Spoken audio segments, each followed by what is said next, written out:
أعوذ بالله من الشيطان الرجيم بسم الله الرحمن الرحيم سبحان الله. إن الذين قالوا ربنا الله ثم استقاموا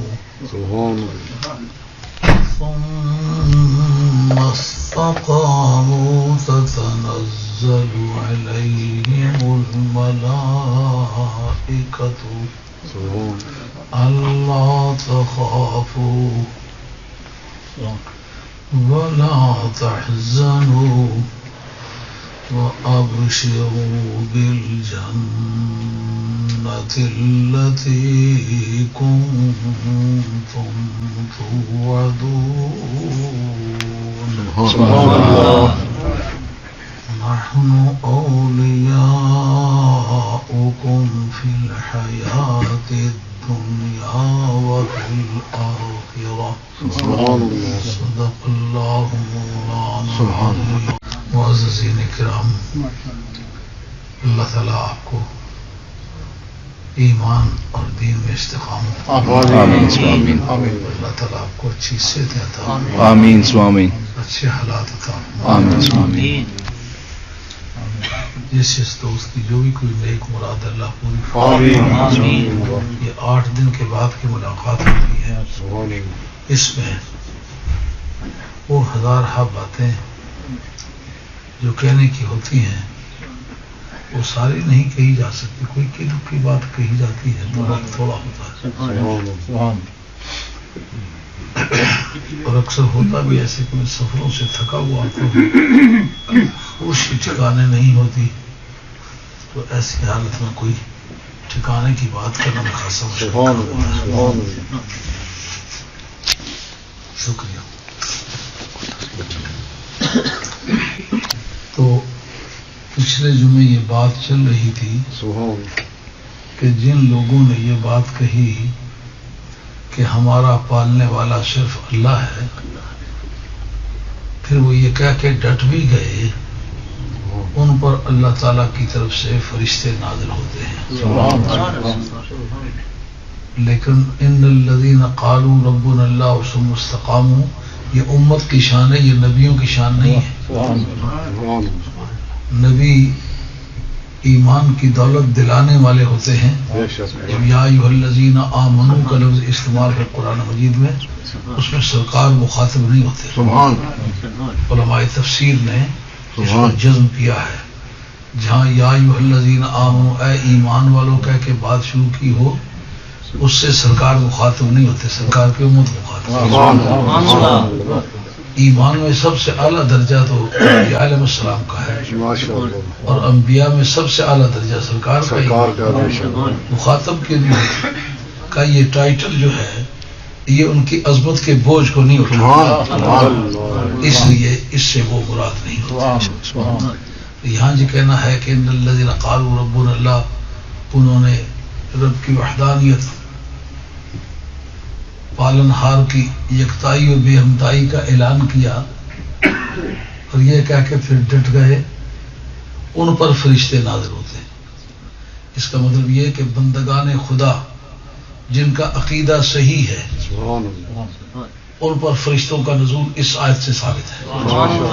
یہ سمجھنا کہ فرشتہ صرف نبی پر آتا ہے یہ صحیح نہیں ہے. انبیاء علیہ السلام پر وحی نبوت آتی ہے، رسولوں پر وحی رسالت آتی ہے، لیکن مطلقاً پیغام کے طور پر اللہ کی طرف سے الہام کے طور پر فرشتے کا نازل ہونا اس آیت سے ثابت ہے.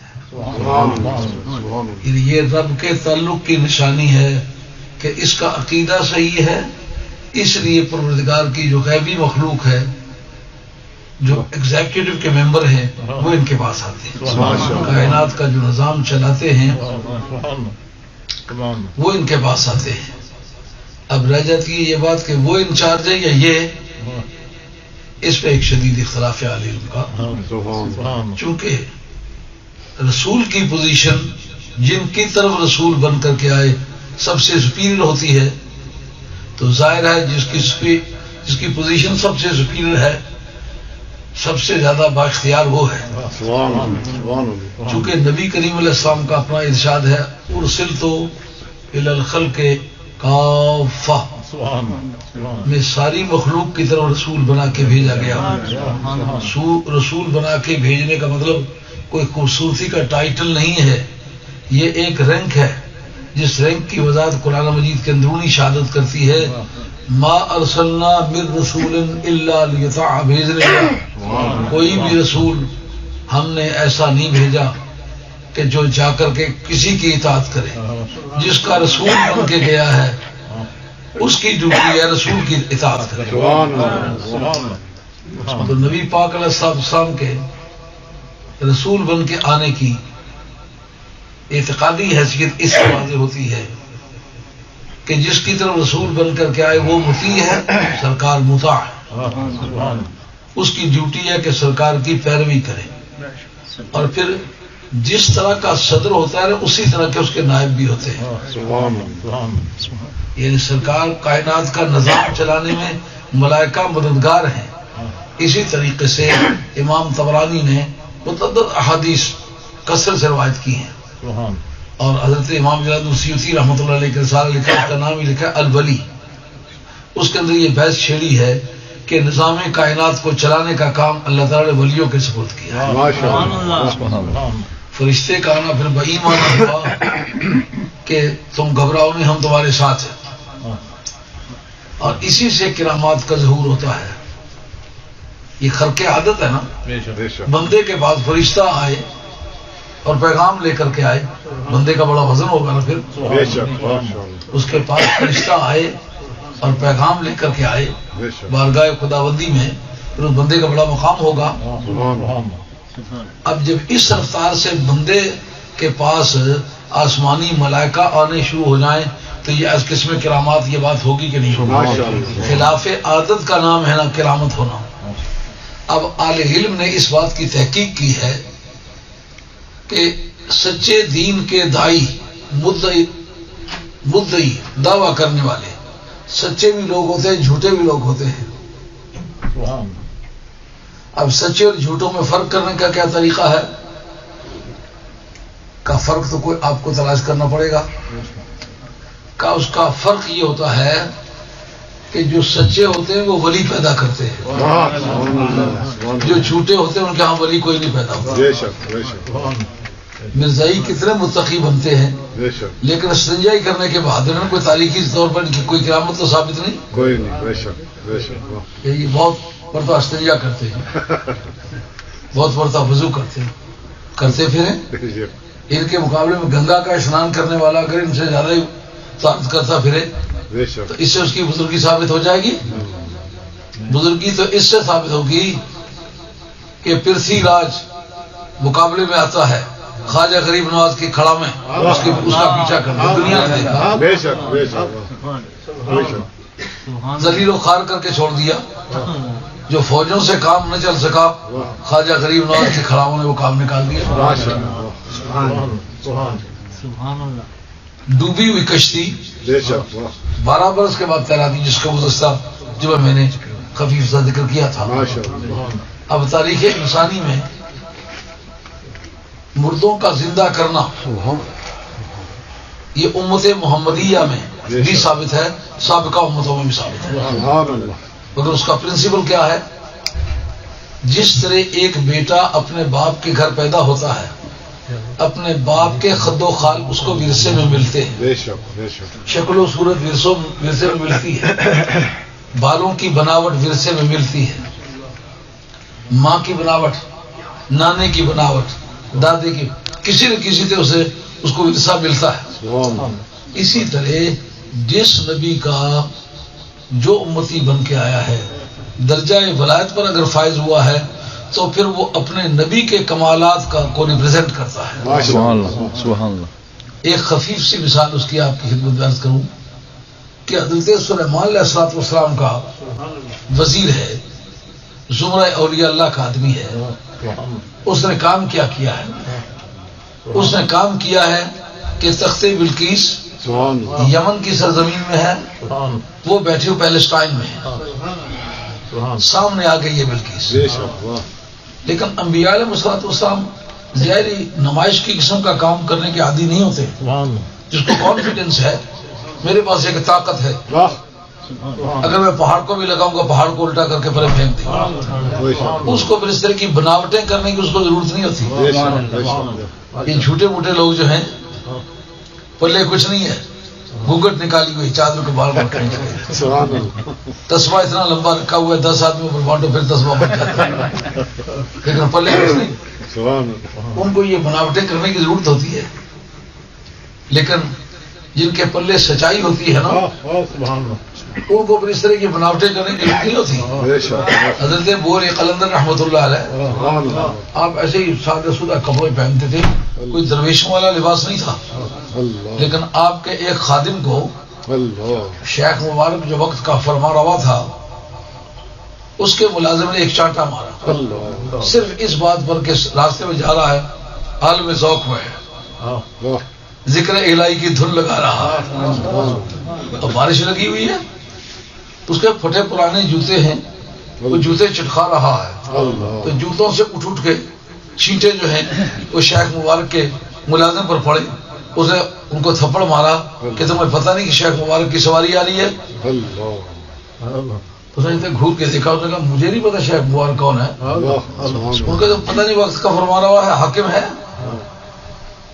ساورن آف دا کنٹری ہے، چیف آف دا اسٹیٹ ہے۔ انہوں نے کہا مجھے تو نہیں پتا، میں تو بول قلندر کو چیف آف دا اسٹیٹ سمجھتا ہوں۔ جا کے بول قلندر کی خدمت میں حاضر ہوا، انہوں نے کہا حضرت یہ آپ اپنا آستانہ اپنے پاس رکھیں، فقیر تو جاتے ہیں۔ انہوں نے کہا کیوں، کیا بات ہوئی؟ انہوں نے کہا ایک دنیا کے گھٹیا انسان نے مجھے مارا ہے، آپ نے اس سے کوئی انتقام نہیں لیا۔ درویشوں کا اس سے بھی کوئی مقصد متعلق نہیں ہوتا کہ چھوٹی موٹی باتوں لوگوں سے انتقام لیے جائیں، لیکن اگر تم اسی بات پر ضد کرتے ہو تو کرتے ہیں۔ بورے قلندر رحمۃ اللہ تعالیٰ نے اس کی طرف چٹھی لکھی، پشت بازن تخت کا اوزرا، یہ بورے قلندر کی مصنوعی ہے۔ آپ امام ابو حنیفہ رضی اللہ عنہ کے اولاد میں سے اور قادری سلسلے کے درویش ہیں۔ پشت بازن تخت کا اوزرا،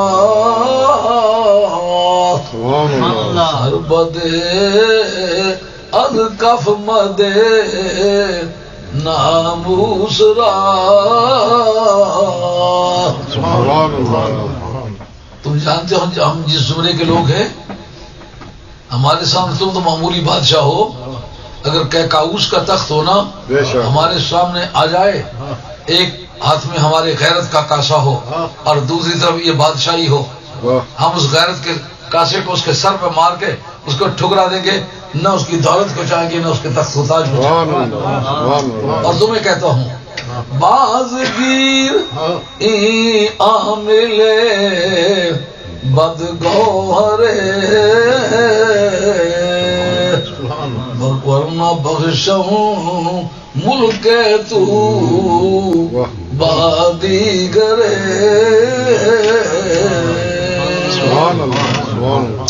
اس اپنے ملازم کو برطرف کر دو، نہیں تو شام سے پہلے پہلے تمہارا ملک کسی دوسرے کے حوالے کر دوں گا۔ جو بادشاہ کا تاج و تخت آنن فآنن کسی دوسرے کے حوالے کرنے پر قادر، اس کو بناوٹ کی کیا ضرورت ہے؟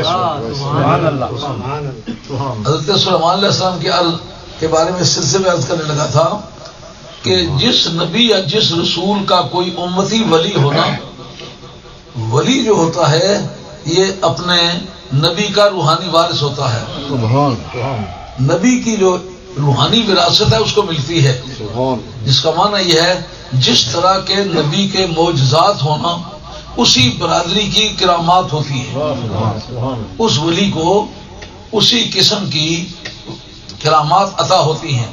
اب سلیمان علیہ السلام کی ذات و برکات، آپ اللہ کے نبی ہیں اور کل روئے زمین کے بادشاہ ہیں، اور نبی بنی اسرائیل کے ہیں، بادشاہی کا دائرہ اور ہے، نبوت کا دائرہ اور ہے۔ ایک ہی وقت میں بادشاہ بھی ہیں، اسی وقت میں نبی بھی ہیں، لیکن نبوت کا دائرہ ان کا قوم بنی اسرائیل ہے اور بادشاہت کا دائرہ کل روئے زمین ہے۔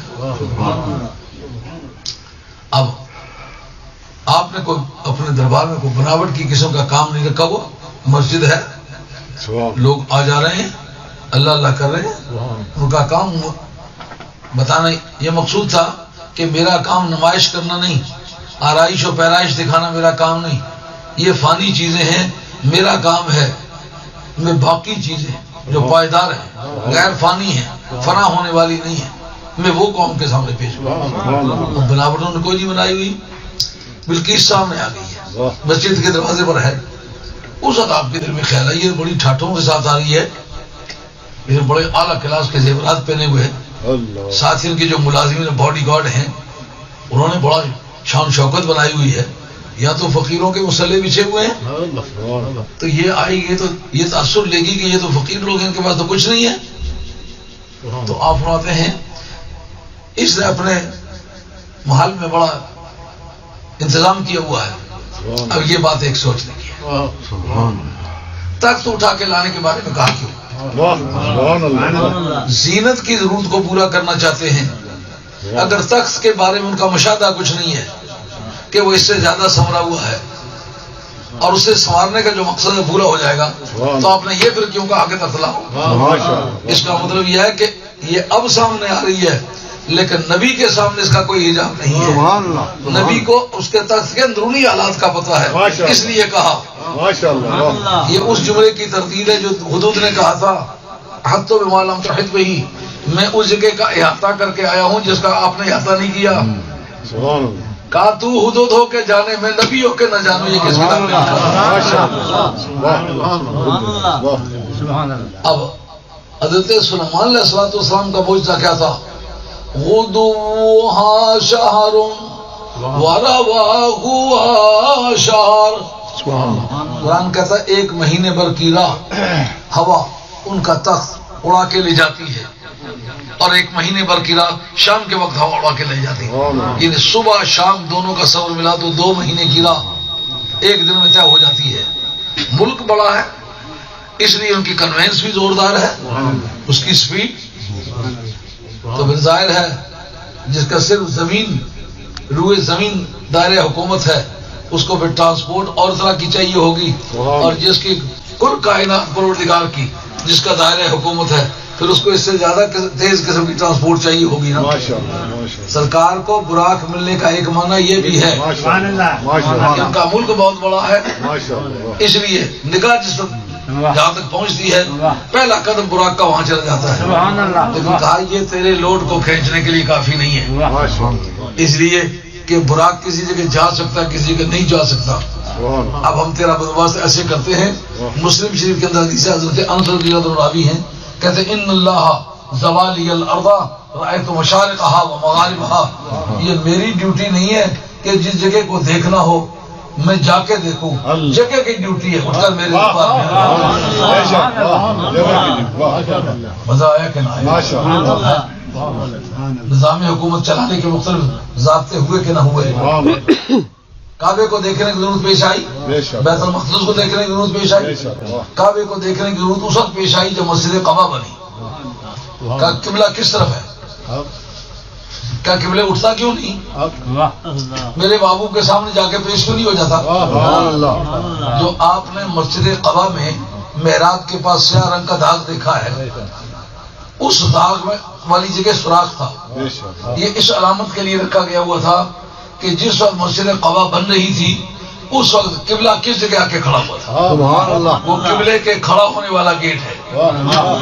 اس کو جب انہوں نے بند کیا بھائی چور یا کتے آ سکتے اندر، تو پھر اس کو بند کرتے وقت کالا داغ وہاں نشان کے طور پر رکھا، جس سے یہ واضح ہو کہ کبھی قبلہ سرکار کی بارگاہ میں دستبرس آ کے یہاں کھڑا ہوا۔ اب سلیمان علیہ السلام جا کے دیکھیں، کہا وہ سلیمان ہے، یہ محمد مصطفیٰ ہے، وہ میرا نبی ہے، یہ میرا نبی بھی ہے محبوب بھی ہے، اس لیے قبلے تجھے اٹھ کے جانا پڑے گا۔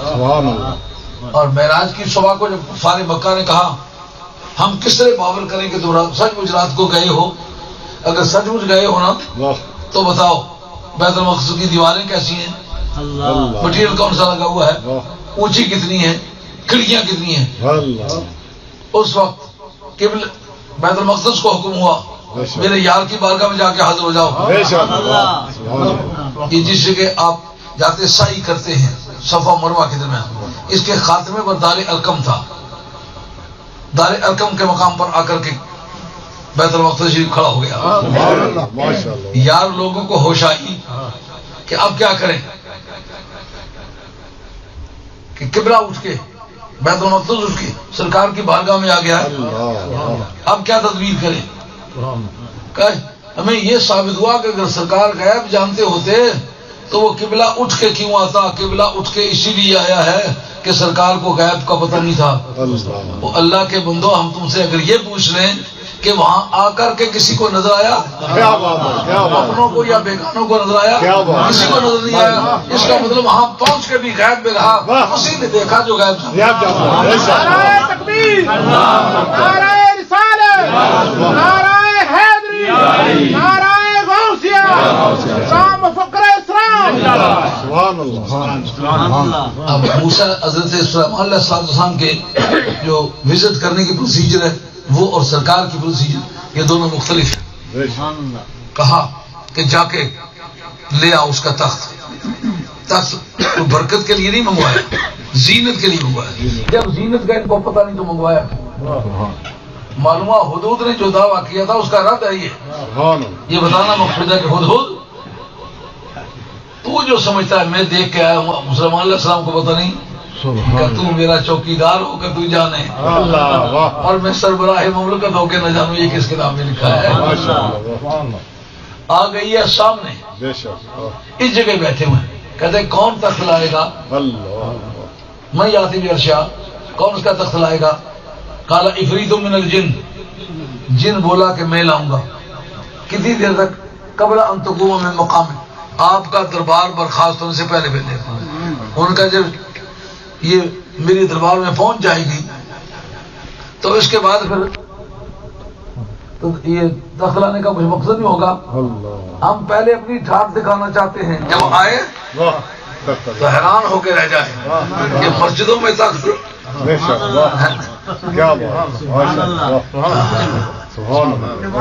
کیا ذوق ہے۔ رہیں گے ہم مسجد میں، اس سے باہر نہیں جائیں گے۔ یہ آل اللہ کا طریقہ ہے۔ بادشاہی بھی ملے تو مسجد کا پابند ہے۔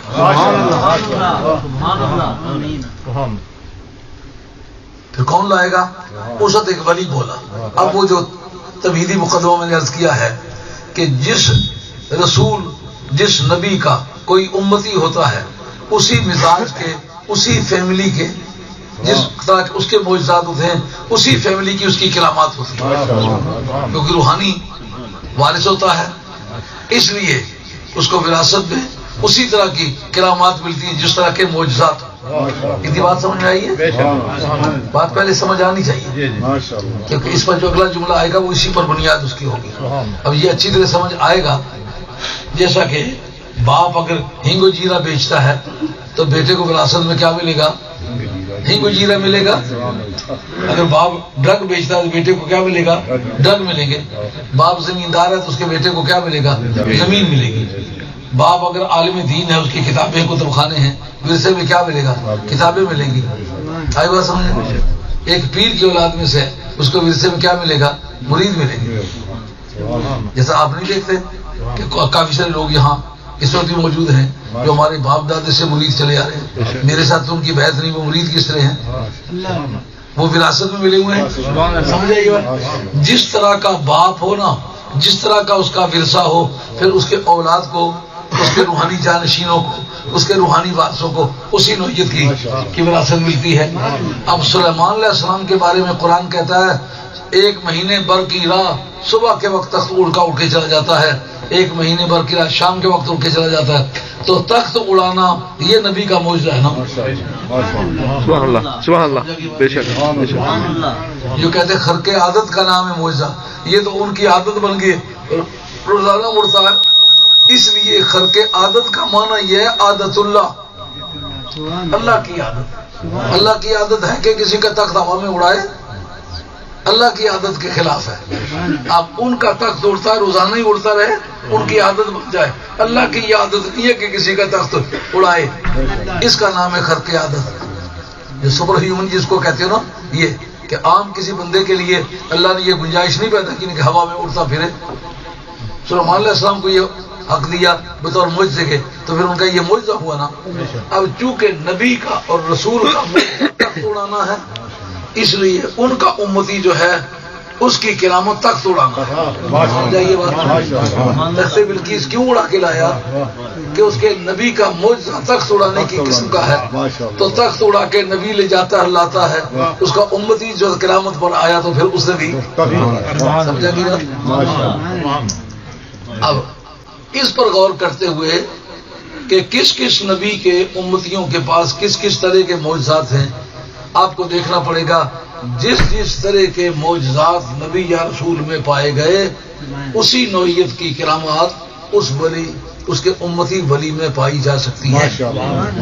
جب اس تمہیدی مقدمے کو تسلیم کر لیا، ایک کلیہ بن گیا جس کو آپ میجر پریمس کہتے ہیں. ہر رسول اور ہر نبی جس طرح کے معجزات لے کر کے آیا، اس کے امتی ولی کے لیے اس طرح کی کرامات ہونا ممکنات میں سے یہ بن گیا کبرا.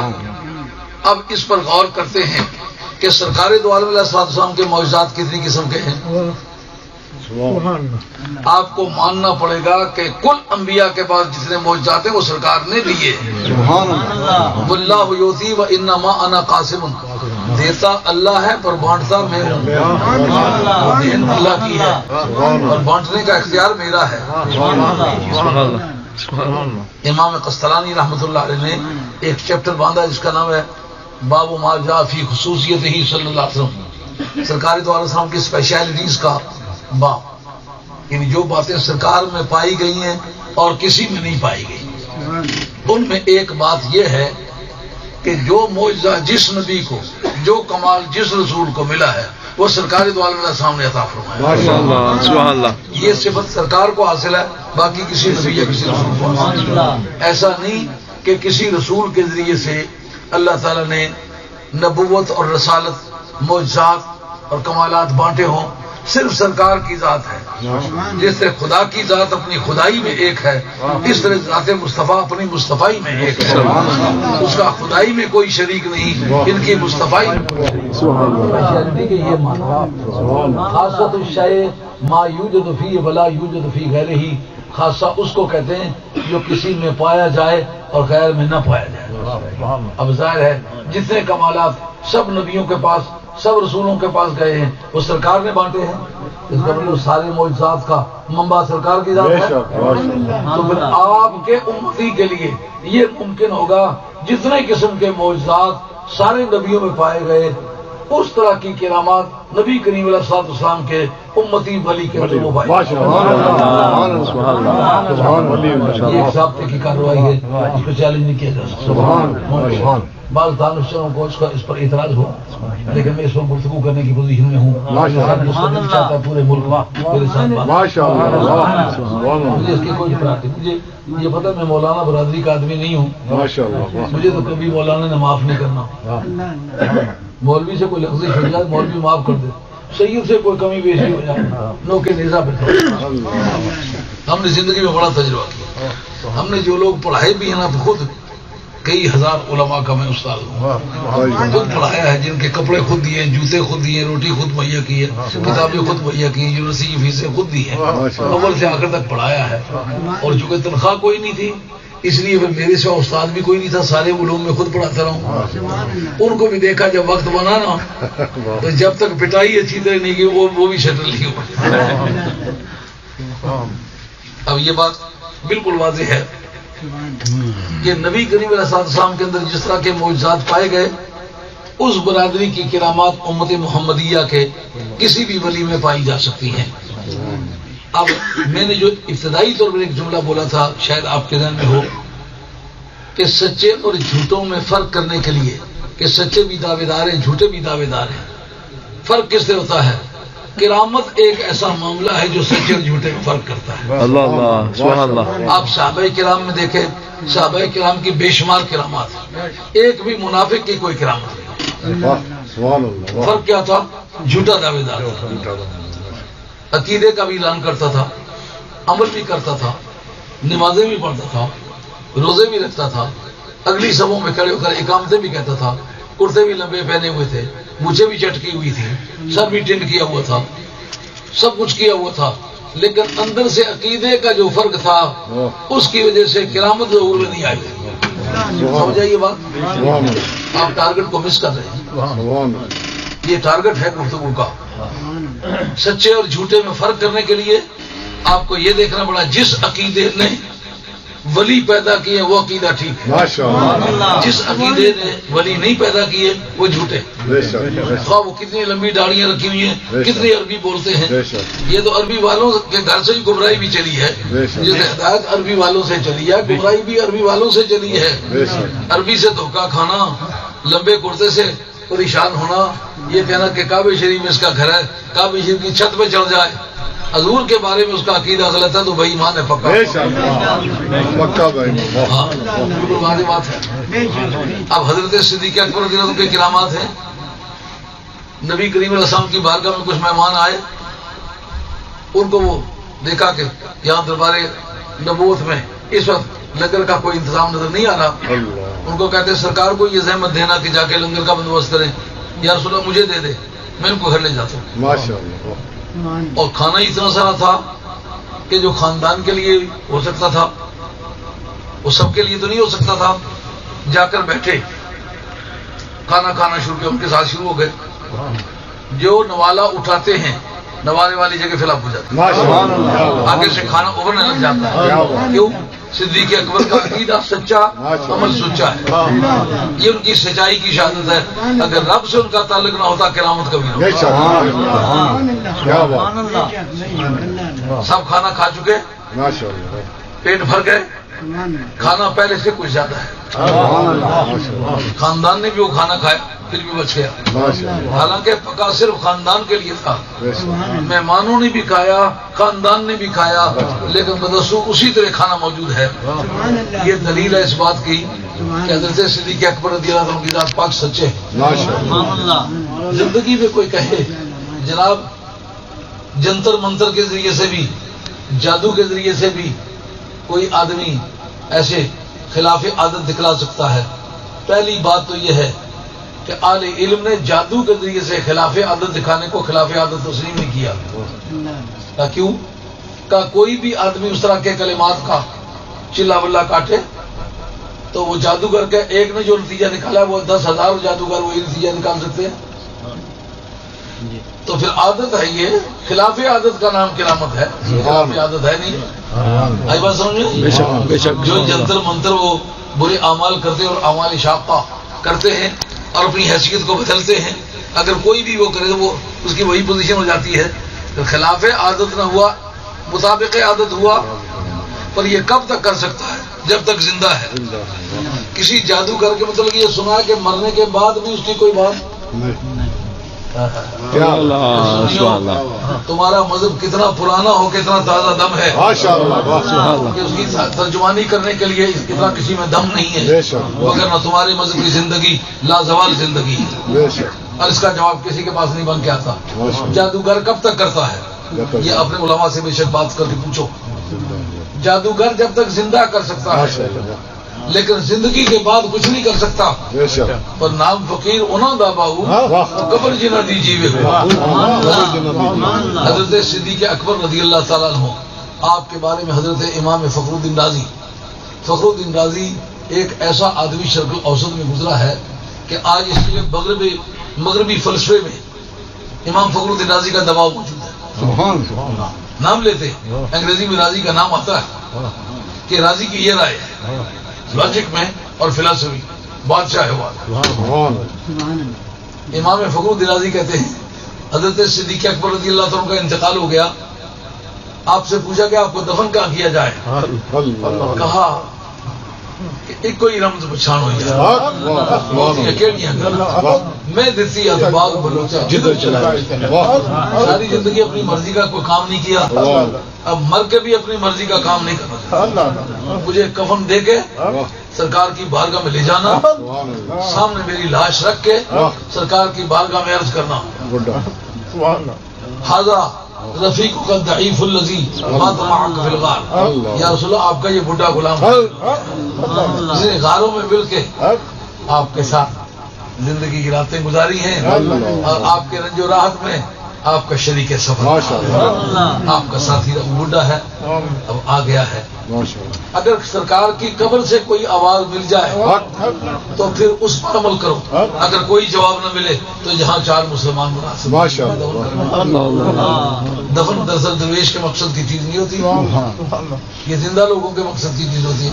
اس کا کام ہے جب تک سانس کا رنگ میں تب تک بین بجا، آخری سانس تک وفا کرنا یہ میرا کام ہے۔ رہ کر مرنے کے بعد یہ میری ڈیوٹی ختم ہو گئی۔ حضرت صدیق اکبر رضی اللہ عنہ عرض کیا ہے نا، جادوگر زندگی میں جھوٹ موٹ کر سکتا ہے لیکن مرنے کے بعد کچھ نہیں کر سکتا۔ جب حضرت صدیق اکبر رضی اللہ عنہ کی تجویز کے مطابق صحابہ کرام نے ان کی لاش اٹھا کر کے قبر کے پاس حضور صلی اللہ علیہ وسلم کی گنبد خضرا کے پاس رکھی اور وہی الفاظ دہرائے جو حضرت صدیق اکبر نے کہے تھے، سرکار کی قبر سے شریف سے آواز آئی، اوصل الحبیب مع جنب الحبیب، جلدی کرو دوست کو دوست کی بغل میں جلدی کر کے پہنچا دو، یعنی مدتوں کے بچھوڑے کے بعد آج ملاقات ہونے والی ہے۔ کیا بات، یاروں کی زندگی وفا کے ساتھ گزری ہے، اب قبر میں بھی اکٹھا ہی رہنا چاہتے ہیں۔ لجپالوں کی عادت ہے پرید لگاتے ہی نہیں، لگائیں تو پھر توڑتے ہی، یہ مزاج۔ اب یہ آواز کب آئی؟ حضرت صدیق اکبر رضی اللہ تعالیٰ عنہ کے وفات کے بعد۔ اس کو سرکار کا معجزہ تسلیم کرو گے کہ حضرت صدیق اکبر کی کرامت تمام نے بال اتفاق لکھا کہ یہ حضرت صدیق اکبر کی کرامت۔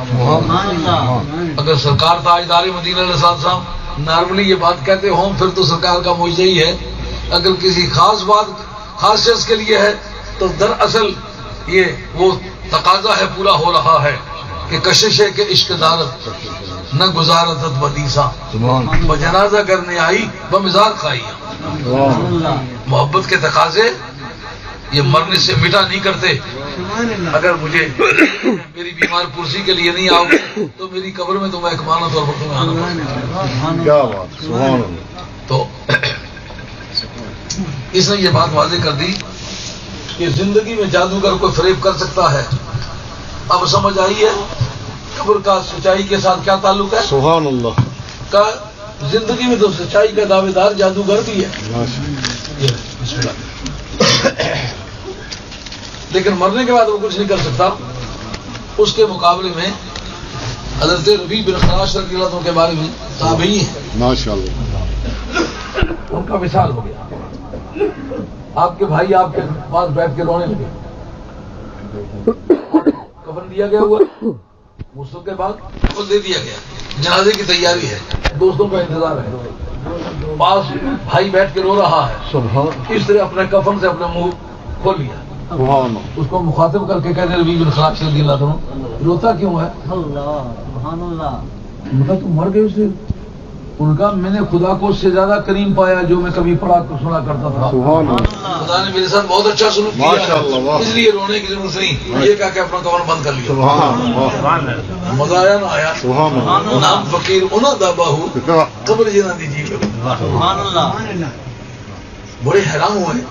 حضرت سیدنا عائشہ رضی اللہ تعالیٰ عنہ ان کے پاس حاضر ہوئے کہ اس سے ہمارے بھائی نے مرنے کے بعد بات کی ہے، ان کا اس سے تعجب مت کرو، لأنی سمعت رسول اللہ صلی اللہ علیہ وسلم، کیونکہ میں نے سرکار کو یہ کہتے سنا تھا، ان رجلا من امتی یتکلم بعد موتہ، میری امت کا کوئی آدمی مرنے کے بعد بھی باتیں کیا۔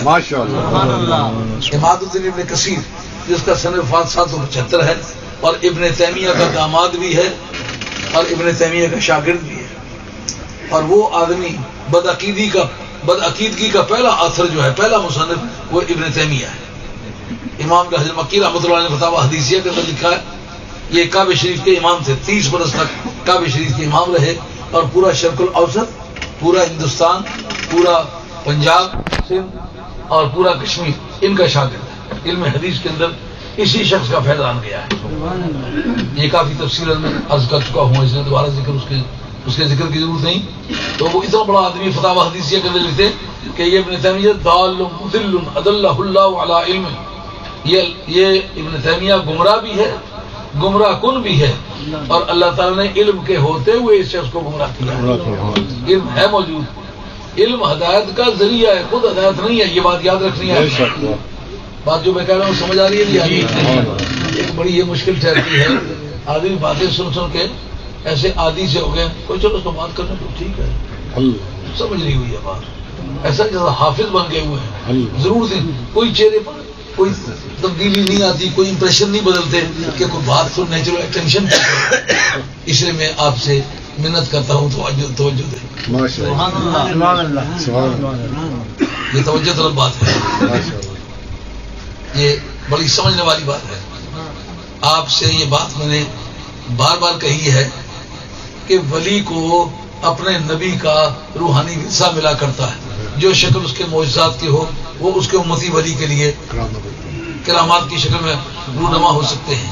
اس پر ربیع بن خراش رضی اللہ عنہ کا واقعہ عرض کر رہا تھا کہ حضرت سیدہ کہتی ہیں کہ اس بارے میں آپ نے گھبرانا نہیں ہے، میں نے سرکار سے خود سنا ہے کہ کچھ لوگ میری امت کے موت کے بعد باتیں کیا کریں۔ اس پر اماد الدین ابن کثیر کا حوالہ عرض کرنے لگا تھا۔ اماد الدین ابن کثیر ابن تیمیہ کے نظریات کا ایک بڑا علمبردار شخص ہے، اس کی کتاب ہے البدایہ والنہایہ، 14 جلدوں کی ہے، میرے کتب خانے میں موجود ہے۔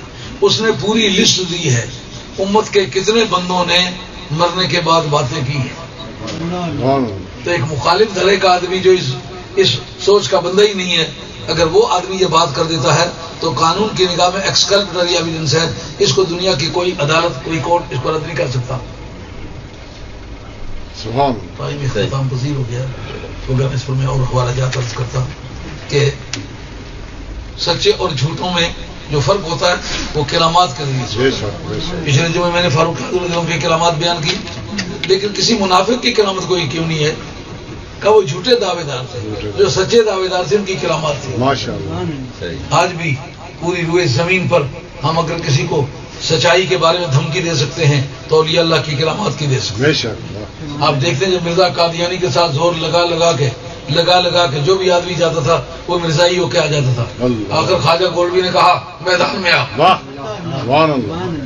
تو کہتے ہیں یوں کریں گے یا کریں، ایسا قلم دو ہاتھ سامنے رکھ دیتے ہیں، قلم اٹھ کے جس کو بے ایمان لکھ دے وہ بے ایمان ہے، جس کو ایماندار لکھ دے وہ ایماندار ہے۔ آخر فیصلہ کس نے کیا؟ کرامت نے کیا۔ سچے اور جھوٹوں میں یہ فرق ہے۔ علم ہدایت کا ذریعہ، خود ہدایت نہیں، یہ بات آپ نے یاد رکھنی ہے۔ یہ میرا آخری جملہ آج کی تقریر کا، علم ہدایت کا ذریعہ ہے، خود ہدایت نہیں ہے۔ اگر علم خود ہدایت ہوتا تو جس تاریخ شیطان کافر ہوا تھا اس کے بعد اس کے پاس علم نہیں رہنا چاہیے، لیکن کافر ہونے کے باوجود بھی علم رہا کہ نہیں؟ اس کا مطلب علم اور کفر دونوں ایک برتن میں رہ سکتے ہیں۔ علماء یہود میں بڑے طبقہ موجود ہے جو علم بھی رکھتے ہیں اور کافر بھی ہیں۔ علماء نصارہ میں بڑا طبقہ ہے جو علم بھی رکھتے ہیں اور کافر بھی ہیں۔ لیکن ایسا کوئی بتاؤ ولی بھی ہو اور کافر بھی ہو۔ جب ولی ہے تو کافر نہیں ہے، کافر ہے تو ولی نہیں۔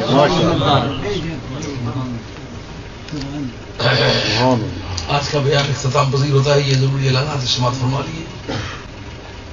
27 اپریل روز اتوار شام 6 بجے 11ویں شریف کی محفل پاک ہوگی، تمام دوستوں سے بھرپور طریقے سے شرکت کی درخواست ہے۔ یہ سال کی بڑی 11ویں شریف ہے، اس میں کافی علماء بھی عام حالات کے مقابلے میں زیادہ آئیں گے، عوام بھی زیادہ آئیں گے، اور لنگر بھی ہم زیادہ اچھا پکانے کی کوشش کریں گے۔